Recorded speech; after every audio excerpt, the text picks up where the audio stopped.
Hello, everyone, and welcome to the 10 a.m. to 10:30 a.m. session of the 2022 Open Simulator Community Conference.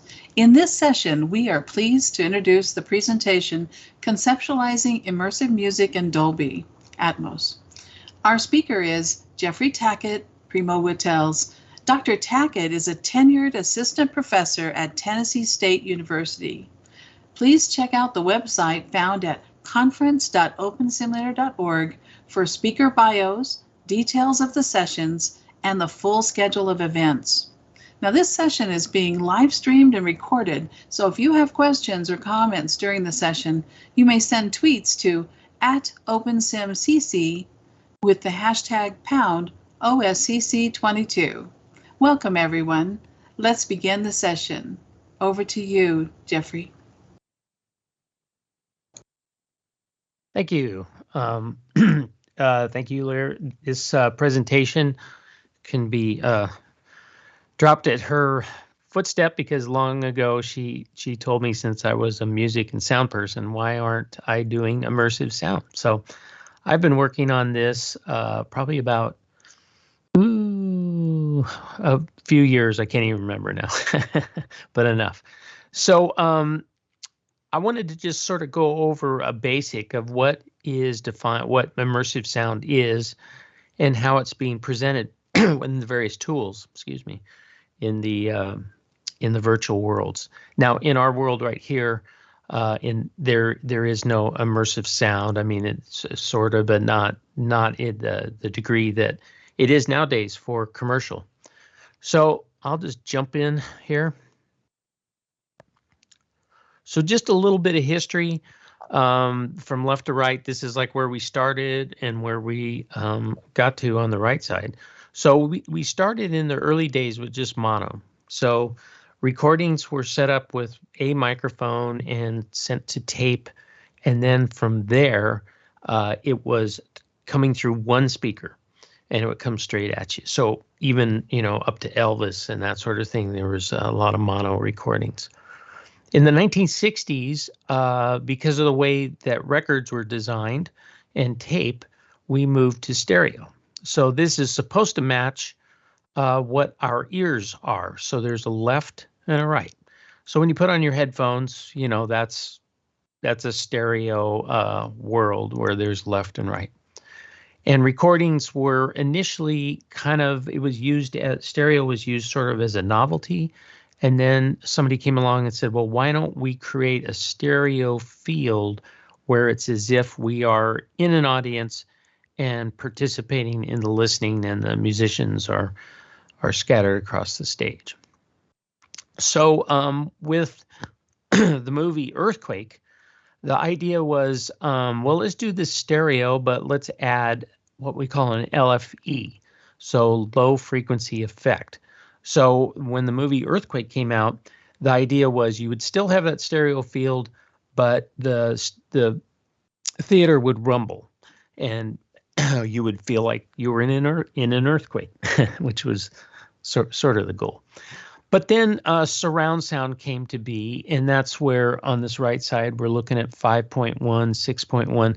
These speakers are set up to be, and you can have this in your home theater, are set up in theaters. So the idea is to surround the listener with these sounds. So like if somebody's coming from the right and moving towards the left, or a dialogue usually was in the center, and then there might be some things happening in the rear along with that low rumble. And if any of you have attended a movie lately, the film industry wants it to get louder and louder, that low frequency. So here's where we are today. We are in a spatial sound situation, and there's a couple of companies out there that are working on this. Most notably would be Dolby. They have a product called Atmos, and that's what a lot of the commercially available things are. You send the person that's making the music and the audio, sends it to Dolby, and they charge you a lot of money and make it so instead of just left and right, it's left and right and kind of, to their center right and center left, and as well as on top and on bottom. So it's a 360 world now with audio.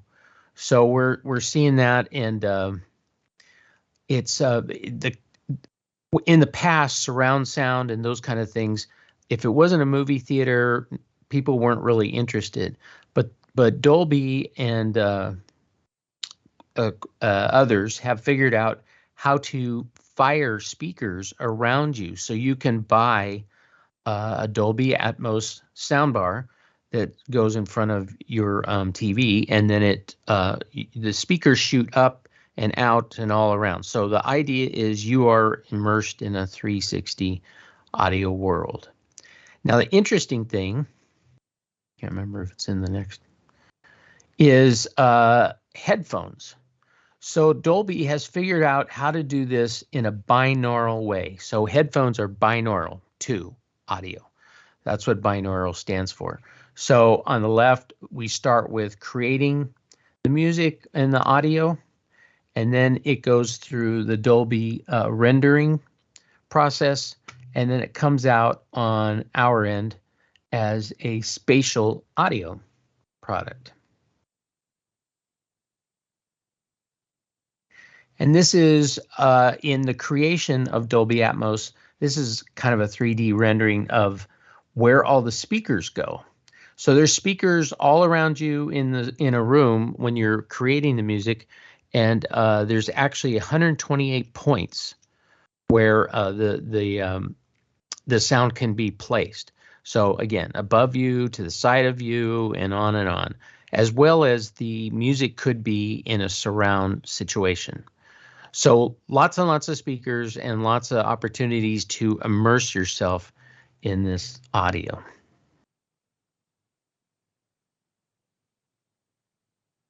So here's some of the products that are available right now. This over here, you might be familiar with, it's an Alexa box, and it actually produces Dolby Atmos surround to your home.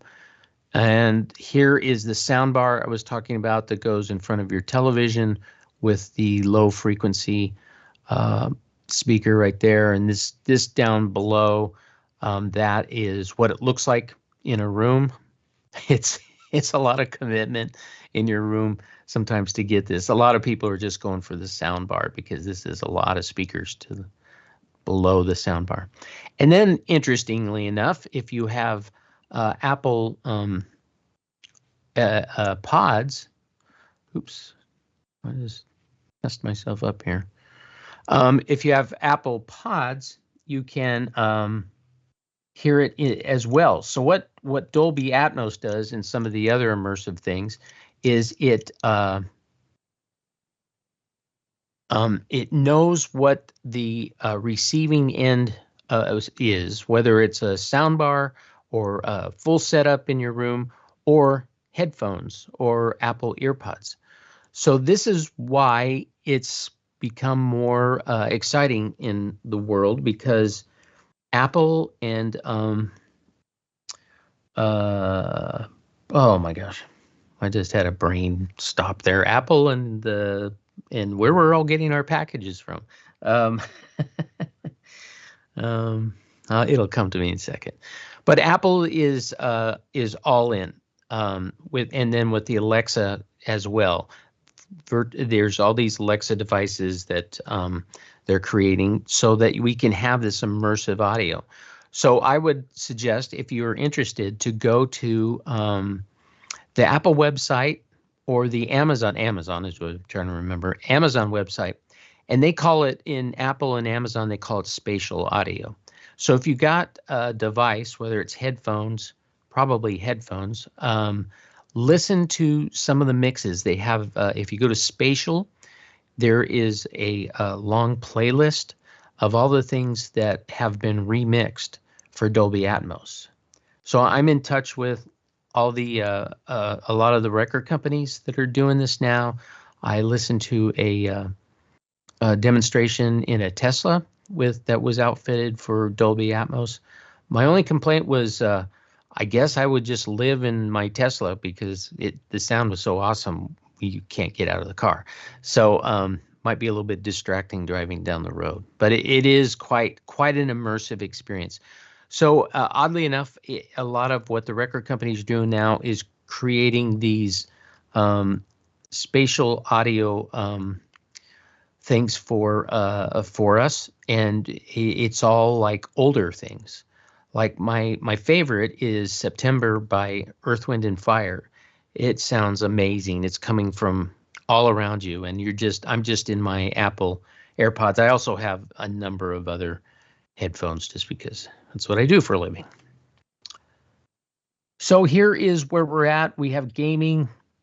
So there's the Xbox, the PS4, our PCs, and our Macs are set up to hear this Atmos, this immersive sound with music. Apple Music and Amazon, of course, they have committed full in. This has never happened before in a new audio technology.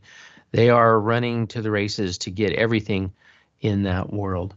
And then we have some of you maybe have seen tags on some of the video feeds like Apple TV and Netflix and all that, and they will advertise whether it's in Dolby Atmos. Now, again, you have to have the device at the receiving end, and then Atmos will know that it's a device that's ready for that.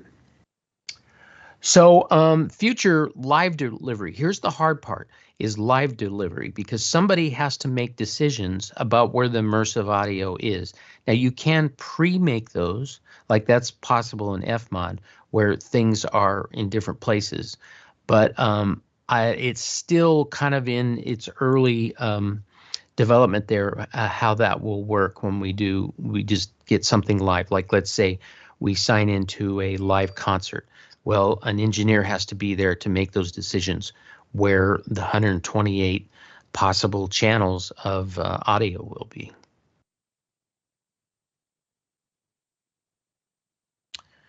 Now, also, there's a lot of things I'm seeing just recently. Qualtech had come out with some immersive audio. It's being developed on their Snapdragon platform. And very exciting. Looks like it will be good. But, there's some of the things that will cause problems in this world is, obviously bandwidth. The audio will take up a lot more bandwidth. And there's still like a little bit of standards creation. Amazon has their idea. Apple has their idea. And sometimes it doesn't quite work out that well. So we're still in the early stages of where this is possible in our world here, to create like an immersive audio. But my imagination goes to, we have our graphics are getting better and better all the time, and we talked about art. I'm a huge fan of art. Lots of friends of mine are fine artists, and that is in our virtual world. We can send that up and look at this amazing thing. The problem is when our avatar turns left or right, there is some sort of virtual signal that it's coming from that way. But truly an immersive, like let's say our avatar is in a jungle or something like that. So there's all the birds and the insects and everything, and then birds fly over your head. So our virtual audio world is with our ears is not flat. Our ears are 360 degrees. So I look forward to getting more of this out there so we can take advantage of that. And by the way, I'm an educator, but I'm on many committees for the Audio Engineering Society that's promoting virtual content for universities, because students these days are going to have to, pardon the pun, immerse themselves in this immersive audio so that they can, future jobs and work and just lots of fun. So that brings me to the end. I will put in the chat if anybody's got any questions. My email. I got to go do this on the. I'll put my school email because that's more likely to get my attention. I am at Tennessee State University. I'm in the music department, so I teach all things technology, music and technology. We did a Venn diagram. I'm right in the middle of where those two meet, and I'm also teach music, guitar, and music history. So yeah. Yes, Doppler effect. Interesting. How do you create Doppler effect? We were looking at trains on that Liverpool presentation, and so I was just thinking about that. The trains move left to right, and if you are in the world and you're in the real world and you're standing next to a train track, as the train comes towards you, let's say it's coming towards you from the left, high frequency reaches you first, and then the low frequencies reach you. So that's why whether it's a train or a car or anything, that effect of that sort of thing. So there are audio effects that can help with that sort of thing. We can create Doppler from left to right. So it's not really a huge problem. And Jeffrey, did you see the next question from Art Blue? He asks, thanks, Primo. Does this go to OpenSim in specific? I experimented with sound prims giving their 10-second sound in a time-programmed way. When we put the sound prims around the avatar and visitors, can the experience becoming better, more immersive? Yes.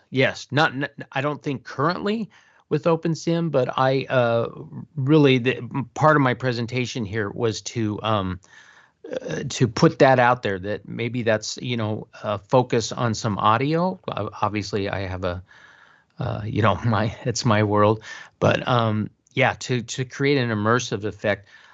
Just a anecdote. I was at a conference and they had Elton John's piano on the stage, and using MIDI, which is musical instrument digital interface, they were able to record his hand movements on a grand piano.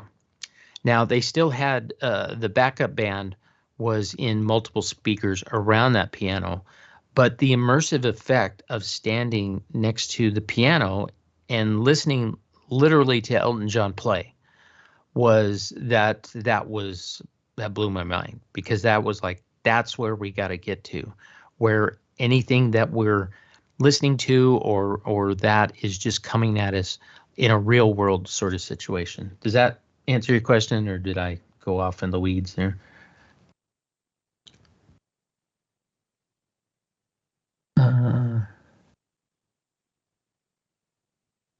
Have you looked into using the technology for hearing tests? Yes, actually, that's a good question.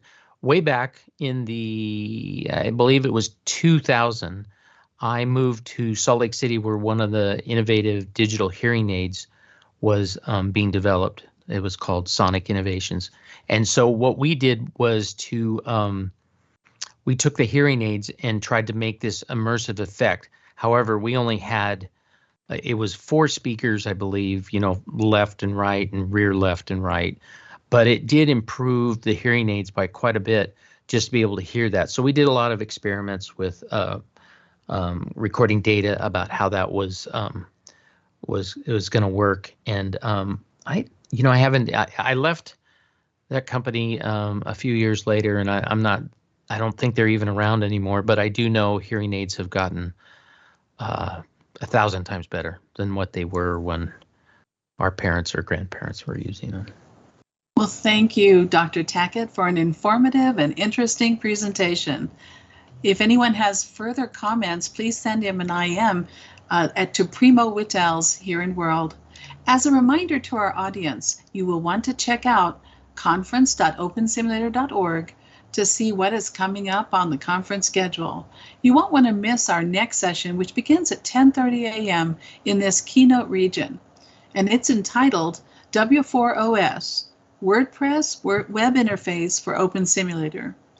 Also, we encourage you to visit the OSCC22 Poster Expo in the OSCC Expo 3 region to find accompanying information on presentations and to explore the hypergrid resources in OSCC Expo 2, along with the crowd sponsor and crowdfunder booths located throughout all of the OSCC Expo regions. Thank you again to Jeffrey and to our audience.